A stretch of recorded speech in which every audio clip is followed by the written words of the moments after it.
Hi, എന്തൊക്കെയുണ്ട്? എന്താ പേര്? എന്റെ പേര് കൃഷ്ണ. ഞാൻ +2 പഠിക്കുന്നു. കാർത്തിക +2. ഇന്ന് മത്സരം ഉണ്ടായിരുന്നോ? ഞാൻ 10. ഇന്ന് എങ്ങനെ ഉണ്ടായിരുന്നു മത്സരം? എങ്ങനെ ഉണ്ടായിരുന്നു? മത്സരം നന്നായിരുന്നു. ഉഷാറായിരുന്നു. മോഹിനിയാട്ടം, ഞാൻ മോഹിനിയാട്ടം. കുച്ചിപ്പുടി ഉഷാറായിരുന്നു. പരിപാടി നല്ല ഉഷാറായിരുന്നു. നല്ല പ്രതീക്ഷയുണ്ട്. കിട്ടും. ഇതിനു മുമ്പ് ഇവിടെ എങ്ങനെ സംസ്ഥാന കലോത്സവം ആദ്യമായിട്ടാണോ അതോ ഇതിനു മുമ്പ് വന്നിട്ടുണ്ടോ? ഞാൻ ആദ്യമായിട്ടാണ്. ഞാൻ 10ാം ക്ലാസ്സിൽ വന്നിട്ടുണ്ട്. നിങ്ങളെ സഹോദരിമാരാണ്. അപ്പൊ 10ാം ക്ലാസ്സിൽ വന്നിട്ടുണ്ട്. ഏതിനായിരുന്നു? മോൾക്കായാലും ഇനി വേറെ എന്തെങ്കിലും പഠിക്കണമെന്നോ അതോ കുച്ചിപ്പുടി തന്നെ തുടരാനാണോ? എങ്ങനെയാണ്? ചേച്ചിയെ പോലെ ആണോ? ഡാൻസ് വിടില്ല. ഡാൻസ് ഈ കുച്ചിപ്പുടി ഒക്കെ അങ്ങനെ മുമ്പോട്ട് പോകണമെന്നുണ്ട്. അതുകൂടെ നമ്മൾ വേറെ ഇഷ്ടമുള്ള ഫീൽഡ് തിരഞ്ഞെടുക്കാം. അങ്ങനെ അടുത്ത കൊല്ലം ഉണ്ടാവും ഈ സംസ്ഥാന കലോത്സവത്തിന് ഇനിയും വരും എന്നുള്ളൊരു പ്രതീക്ഷയുണ്ട്. അപ്പൊ ഈ നൃത്തം ജീവിതത്തിന്റെ ഒരു ഭാഗമായി തുടരണം എന്ന് തന്നെയാണ് രണ്ടുപേരുടെ ആഗ്രഹം. അതെ. വീട്ടില് അമ്മ, അച്ഛൻ, പിന്നെ അനിയത്തി. ഇപ്പൊ അമ്മയുടെ അച്ഛന് വന്നിട്ടുണ്ട്. പിന്നെ അച്ഛന്റെ അമ്മയാണ്. എല്ലാരും സപ്പോർട്ടാണ്. ഏറ്റവും കൂടുതൽ അമ്മ അച്ഛനും എല്ലാരും ഒരേപോലെ സപ്പോർട്ടാണ്. അതുകൊണ്ടാണ് ഇവിടെ വരെ എത്താൻ പറ്റിയത്. അച്ഛൻ തൈക്കോണ്ടോ മാസ്റ്ററാണ്. Korean martial arts taekwondo മാസ്റ്ററാണ്.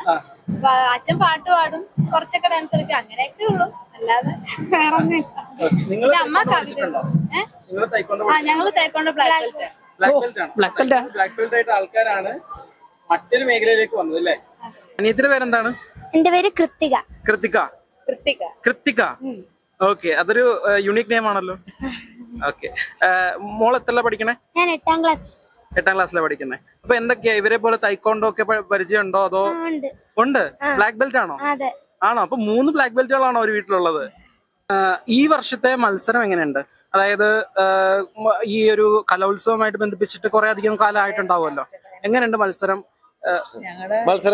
നല്ല മത്സരങ്ങളായിരുന്നു. പക്ഷെ ഞങ്ങളെ സംബന്ധിച്ച് ഞങ്ങളുടെ ലാസ്റ്റ് ഒരു വേദിയായിരുന്നു. കാരണം ഞങ്ങളുടെ കുട്ടികൾ ഹയർ സെക്കൻഡറി ഒരാൾ 10ലുമായി. ഇനി സ്പോർട്സുമായിട്ട് ബന്ധപ്പെട്ട് പോകാനാണ് നമ്മൾ സ്കൂളിലോട്ടൊക്കെ അതൊക്കെ നമ്മൾ.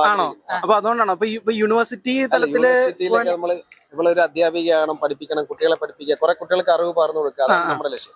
നൃത്തം പഠിപ്പിക്കുക, കുട്ടികൾ നല്ല രീതിയിൽ നൃത്തം പഠിപ്പിക്കുക. ഏതെങ്കിലും ഒരു കോളേജിലോട്ട് പോയി അതിന്റെ നൃത്തം അഭ്യസിക്കുക, അതിന്റെ ഡിഗ്രി എടുക്കുക, അതിനുള്ള കാര്യങ്ങൾ. ആ ഡാൻസിൽ കോൺസെൻട്രേറ്റ് പോട്ടെ. ഈ മറ്റേ രണ്ടാമത്തെ കുട്ടി അവൾക്ക് മാർഷൽ ആർട്സിൽ അവള് സ്റ്റേറ്റ് വിന്നറാണ്. ടൈക്കോണ്ടോയിൽ സ്റ്റേറ്റ് കഴിഞ്ഞ അങ്ങേ മാസം നടന്ന തിരുവനന്തപുരത്ത് നടന്ന സംസ്ഥാന ചാമ്പ്യൻഷിപ്പ് ഗോൾഡ് മെഡൽ വിന്നറാണ്. പറഞ്ഞതുകൊണ്ടാണ്. എങ്ങനെയുണ്ട് പഠനത്തില്? 10ാം ക്ലാസ് ഫുൾ A+ ആയിരുന്നു. രണ്ടാമത്തെ ആൾ ഇപ്പൊ 10ലാണ്. നമുക്ക് ജയിച്ചാൽ മതി. എങ്കിലും നമുക്ക് അങ്ങനെ ഒരു A+ കുറിച്ച് നമ്മൾ ചിന്തിക്കുന്നേ ഇല്ല. നമ്മൾ കുട്ടികൾക്ക് അത്യാവശ്യം വിവരങ്ങൾ കിട്ടണം, ഒരു അറിവ് കിട്ടണം, അത്ര മാത്രം ഉദ്ദേശിക്കുന്നുള്ളൂ. ആർട്സിലും സ്പോർട്സിലും A+ ആവണം, അതാണ് നമ്മുടെ പ്രധാനം ഇല്ലേ? അതെ. ഓക്കെ. അപ്പം എല്ലാ ഭാവങ്ങളും നേരുന്നു.